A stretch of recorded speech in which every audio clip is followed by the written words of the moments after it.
상상 속에서만 그려왔던 미래가 이제 우리 눈앞에 현실로 다가왔습니다. 실제로 차량이 굉장히 복잡한 센서를 달지 않더라도 자율주행이 가능한 도시가 만들어질 수가 있는데요. 산업 모든 측면에 AI가 결합되면서 스마트 팩토리가 나오고 스마트 팜이 나오고 스마트 시티가 나오고 세상이 다 똑똑해지는 거 아니겠습니까? 모두가 꿈꿔왔던 미래. 하지만 이를 앞당긴 건 아이러니하게도 전 세계를 강타한 코로나19였는데요. 화상회의를 하고 교육도 온라인 수업을 받고 이렇게 비대면으로 다 바뀌지 않았습니까? 이 모든 게 디지털로 지금 급속히 바뀌고 있는 거죠. 코로나19 팬데믹으로 전 세계가 경제 불황의 늪에 빠진 것도 디지털 급행 열차를 선택하게 된 이유였죠. 20년, 30년 뒤까지 반복적으로 감염병 상황이 왔을 때 조금 더 우리나라가 안정적으로 성장할 수 있는 국가가 될 수 있을 것이다. 대한민국 역시 디지털 르네상스 시대를 준비하기 위한 시동을 걸었습니다. 국민 누구나 일상 속에서 인공지능의 혜택을 골고루 누리는 사람 중심의 따뜻한 인공지능 시대를 열겠습니다. 생존이냐 도태냐 그 운명의 갈림길에서 한국판 뉴딜이라는 승부수를 띄운 건데요. 그 중심축은 바로 디지털 뉴딜. 향후 10년간 전 세계의 GDP 상승의 60% 70%를 디지털이 창출할 것이다. 그만큼 AI나 디지털이 경제에서 중요해지죠. 디지털 뉴딜이라는 엔진을 달고 신경제강국으로 도약하려는 대한민국. 과연 우리가 달려가야 할 길은 어디이고 그 종착지는 어떤 모습일까요?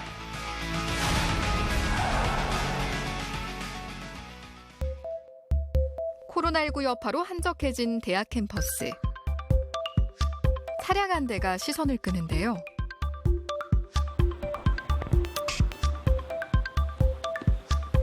멈춰선 차량에 한 여학생이 올라탑니다. 뭘 하나 봤더니 우편물을 보내고 있었군요. 차량의 정체는 바로 자율주행 무인 우체국. 우체국 앱을 통해 우편물을 접수하면 자율주행 우체국 차량이 지정한 시간과 장소로 이동해 무인으로 접수하는 방식인데요. 본인이 있는 곳으로 직접 찾아오기 때문에 편리함이 있는 것 같고요. 코로나 시대 때문에 대면으로의 수령이 어려운데 이렇게 비대면으로 이루어질 수 있어서 안심하고 이렇게 배송을 받을 수 있어서 좋은 것 같습니다. 여기에는 AI를 통한 자율주행과 5G를 통한 무인 우편 접수라는 두 개의 키가 숨어 있습니다. 지금 라이다 센스 같은 경우에는 여기에 그 앞쪽 3D로 그 주변의 환경들을 캡처할 수가 있고요. 그 레이더 센서 같은 경우는 앞쪽의 거리, 그러니까 사람이나 차량의 거리를 측정을 하게 됩니다. 그리고 그 인공위성과 통신할 수 있는 GPS가 구현되어 있어서 일반 도로에서 그러한 기본적인 그 센서와 카메라와 그 GPS를 통해서 자율주행을 하게 됩니다. 보장까지도 자체적으로 인식하는 똑똑한 자동차. 하지만 자율주행만으로는 결코 만족할 수 없었습니다. 접수 장비나 모든 것들이 실제 어떤 고정된 위치에 되어 있는 것이 아니고 이동체에 탑재가 되어 있습니다. 그러기 위해서는 무선으로 통신을 이루어져야 되는 것이고 5G 이동체에 들어갈 수 있는 단말기를 저희가 세계 최초로 탑재를 해서 우정사업본부의 우편 물류망과 직접적으로 연계가 되어집니다. 세계 최초로 접수와 배송까지 가능한 자율주행 무인 우체국. 이뿐만이 아닙니다. 다양한 포스트봇들 역시 시범 운영 중인데요. 협동 로봇이라는 것은 우리가 우편물이 이렇게 고중량, 20kg 이상짜리 이렇게 무거운 것들이 있는데 로봇이 같이 따라다니면서 집배원을 따라다니면서 우편물을 갖다가 배달을 해주고 배달 로봇 안에 우편물을 넣어주게 되면 스스로 알아서 배달해주는 그런 구조를 이해를 하면 되겠습니다. 집배원 입장에서는 업무 부담이라든가 이런 게 경감이 되는 그런 효과가 있겠죠. 코로나19 코로나19 사태 이후 업무량이 늘어난 택배 업계에서 30대 택배 노동자가 또 한 명 숨져서 노동 환경을 둘러싼 논란이 커지고 있습니다. 코로나19로 생겨난 또 다른 신풍속도. 택배 급증으로 인한 문제의 대안으로도 기대가 큽니다. 하지만 무인우체국은 신호탄에 불과하다는데요. 실질적으로 자율주행 차량이 완전하게 실용화가 되면 아마 운전에 관련된 시설들이 자동차에서 완전히 사라질 겁니다. 그러면 자동차가 완전히 빈 박스가 되거든요. 그러면 이 빈 박스를 가장 잘 이용할 수 있는 회사들은 아마 맥도날드나 스타벅스 같은 프랜차이즈 회사가 될 겁니다. 자율주행 차량에다가 맥도날드라든가 스타벅스 기계를 달아서 사람들이 원하는 위치에 가서 서비스를 해주는 게 훨씬 더 편할 수도 있거든요. 이런 세상이 만들어지게 되면 실제 여러분들이 이동을 해서 특정한 활동을 하는 이런 기본적인 생활 패턴, 20세기의 생활 패턴이 근본적으로 변화할 수 있을 겁니다. 세종시와 함께 미래형 도시, 스마트시티로 거듭나고 있는 전주. 자율주행차 대신 전주시는 다른 무기를 갖고 있습니다. 이쪽을 보시면 저희가 전북 전주시를 대상으로 시범적으로 구축한 디지털 트윈 모델입니다.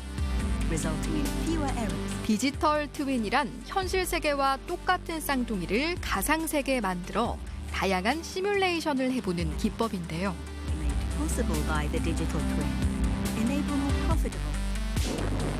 미 항공우주국 나사가 우주 탐사 초기에 생각해낸 아이디어에서 비롯됐습니다. 달 착륙선이 우주라는 미지의 공간에서 겪는 문제점을 지구에서 해결하기 위해 그 모형을 똑같이 재현해 여러 가지 상황을 테스트한 겁니다.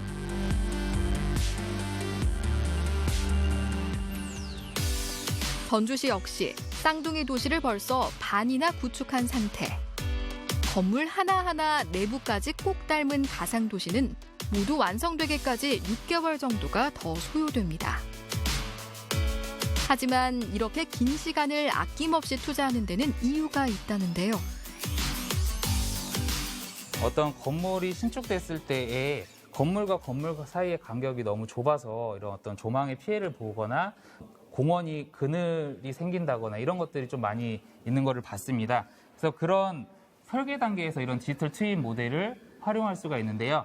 간단히 보시면은 이쪽에 제가 태양의 고도를 조절을 해서 한번 그늘이 어디까지 지는지 한번 시뮬레이션을 해보겠습니다. 보시는 것처럼 아침에 해가 뜰 때부터 해가 질 때까지 그림자의 방향이 해당 건물로 인해서 어디까지 영향을 주는지 분석을 할 수가 있습니다. 특히 전주시의 경우 환경적인 부분에 민감할 수밖에 없었는데요. 전국에서 폭염 대비가 가장 취약한 지역이라는 불명예를 안았기 때문이죠. 그렇다면 거대한 실험실, 디지털 트윈을 만난 후 과연 어떤 변화가 생겼을까요? 바람길 시뮬레이션을 통해 바람이 어디로 통하고 어디가 정체되는지 이런 결과물들을 가지고 왜 여기에 열선 문제가 심각한지, 바람이 안 통해서 정체되어 있기 때문에 미세먼지가 좀 더 높은 건 아닌지 이런 과학적인 측면에서 접근할 수 있는 기초 데이터로 활용할 수가 있게 됩니다. 바람길을 만드는 길목 중 하나인 교동 일대 소나무 40그루를 심으면 1년에 냉장고 한 대 분량인 이산화탄소 200kg을 줄여 미세먼지 저감에 효과적인 것으로 나타났는데요. 뿐만 아니라 도심 숲에서 생성되는 맑고 찬 바람이 도심의 대기 정체를 해소해 열섬 현상까지 예방할 수 있었습니다. 이후 전주시는 1000만 그루 나무 심기 프로젝트로 푸른 도시 형성에 나섰죠.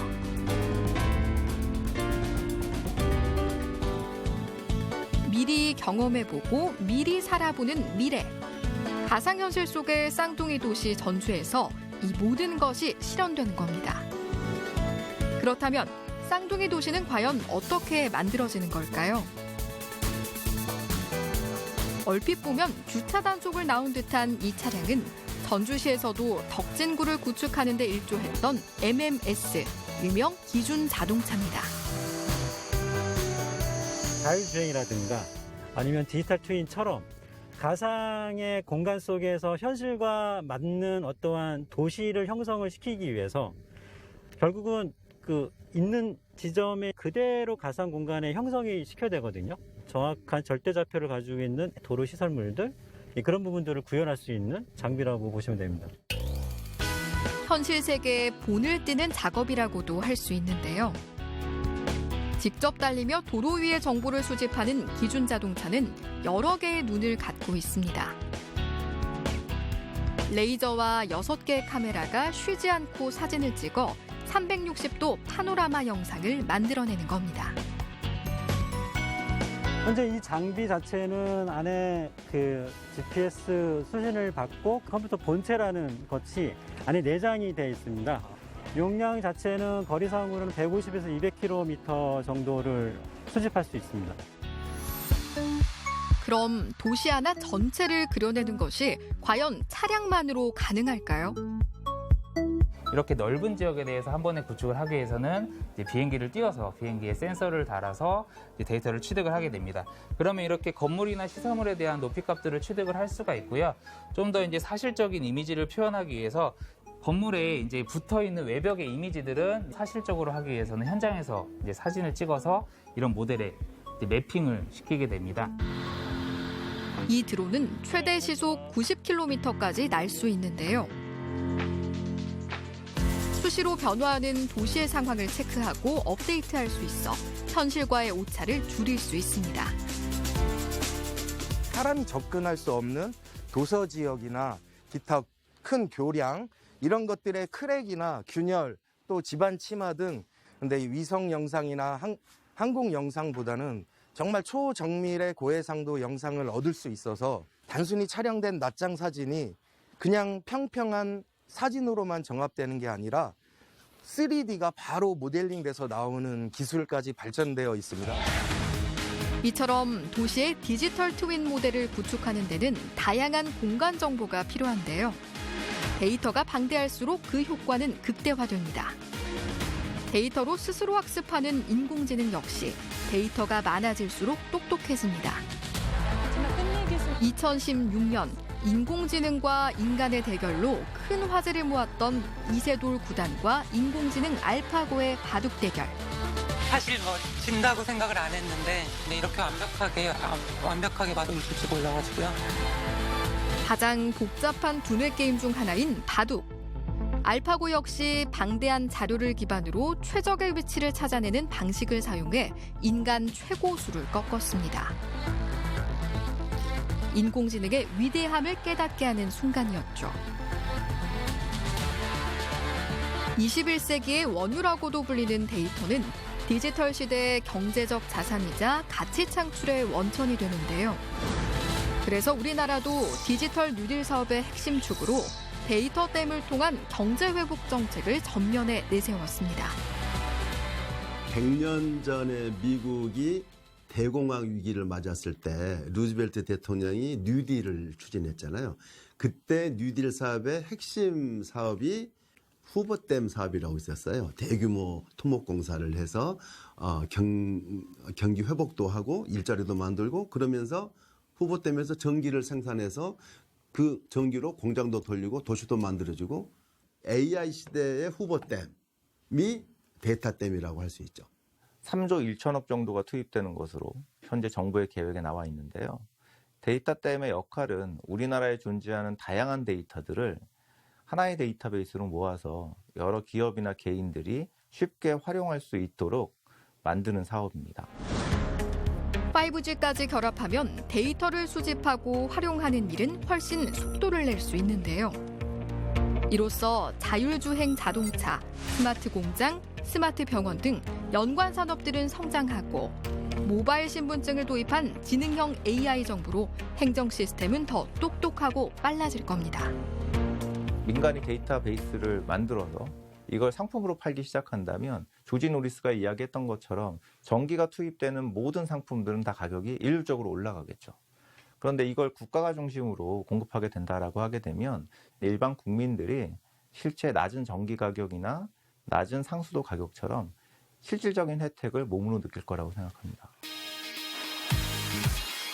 데이터를 수집하는 것만큼이나 중요한 것이 잘 가공하고 이를 활용하는 겁니다. 여기 데이터의 가치와 무한한 가능성을 일찍부터 알아본 곳이 있습니다. 저희는 데이터 라벨링을 하는 회사고요. 이제 데이터 라벨링이 무엇이냐 하면은 이제 데이터에 인공지능이 학습을 할 수 있게 사람이 먼저 판단을 하고 꼬리표를 달아주는 작업입니다. 이 도로가 차량이 갈 수 있는 길인지 갈 수 없는 길인지를 저희가 대신 판단해 주는 것부터 시작을 해서 넓게는 저희가 하늘에서 바라본 또는 이제 저희가 보통 사용하는 구글 맵 등에서 활용할 수 있는 데이터 처리까지 있고요. 인간이 보고 듣고 느끼는 모든 것을 AI가 비슷하게 인식할 수 있도록 사물의 이름과 색, 모양을 입력해 이미지 처리를 해주는 일을 하고 있는데요. 지금 제가 했던 작업은 하나의 사진 안에서 사람과 사물과 또는 동물 그리고 다양한 이제 기자재들을 좀 구분해내는 그런 작업인데요. 만약에 로봇이라면 피해갈 수 있도록 안내를 해주는 그런 역할을 할 수도 있고요. 이게 빨간색이다, 노란색이다, 사과다, 바나나다 알려주는 게 저희 이미지 처리를 할 때의 주요 작업 중 하나입니다.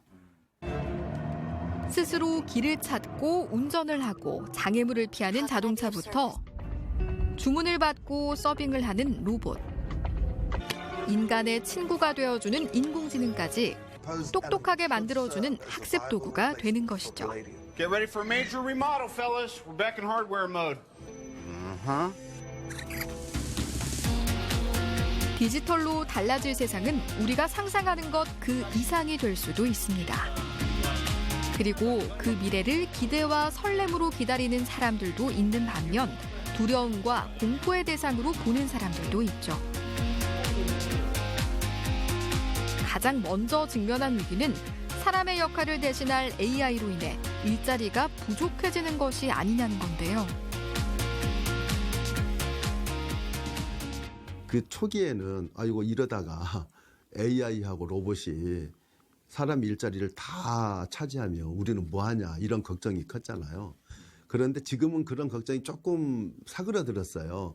이제 진행되는 걸 보니까 AI가 사람같이 똑똑한 것도 아니고 AI가 사람을 도와서 사람의 능력을 더 키워주는 거지 사람을 대체하는 것이 아니더라 하는 것을 조금씩 알게 된 거잖아요.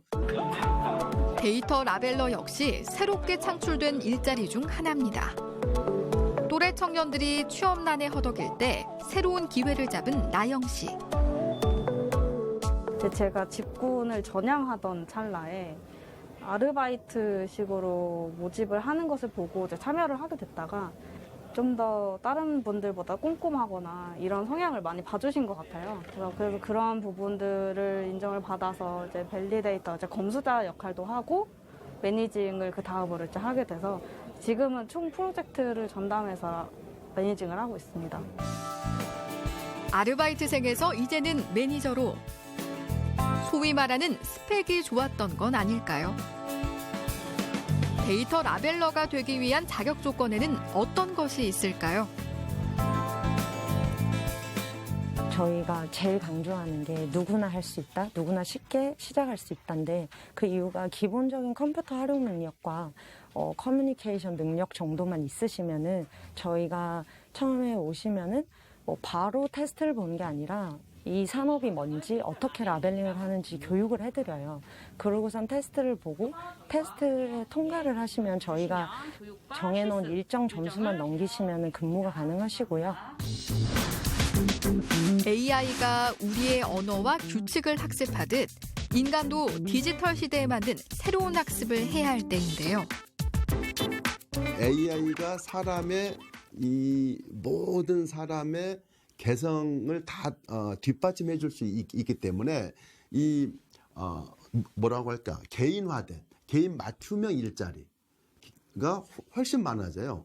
일자리가 없어질 것이라고 걱정할 것이 아니고 이런 변화된 일자리 새롭게 다양하게 만들어질 일자리 어떻게 빨리 적응하고 학습할 것이냐를 대비하는 게 더 중요하다고 생각해요. 물론 변화를 맞이하는 사람들의 자세만큼이나 제도적, 기술적 보완 문제도 해결이 필요한 상황입니다. 디지털 뉴딜이 활성화됐을 경우에 가장 걱정이 되는 부분이 사실은 사이버 테러라든가 보안 문제입니다. 이 스마트 시티의 예를 들면 결국은 도시가 다 디지털화되는 거거든요. 그럼 도시의 운영 시스템이 해킹을 당했을 때 어마어마한 피해가 발생합니다. 정부는 여기에 대해서 해법으로 내놓은 것이 K-사이버 방역망 사업입니다. 인간을 살리기 위해 만든 기술이 결코 인간을 위협하는 도구가 되어서는 안 되는 상황. 대한민국이 코로나19를 K-방역으로 맞섰듯이 사이버 테러 역시 K-사이버 방역망을 통해 차단할 수 있기를 바라봅니다.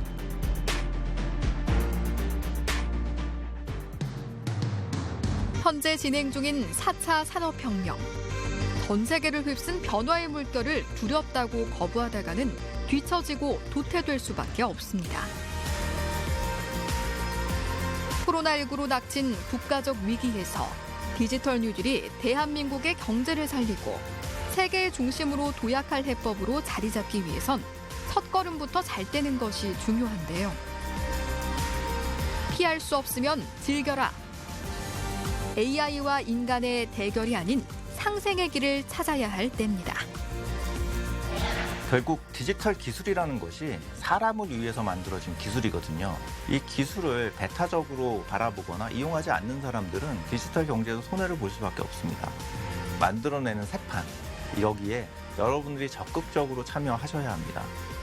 저희가 디지털 뉴딜을 성공적으로 추진하면 디지털 르네상스의 선도 국가, 전 세계의 모범이 되는 모델 국가로서 우뚝 서게 될 거라고 저는 생각합니다.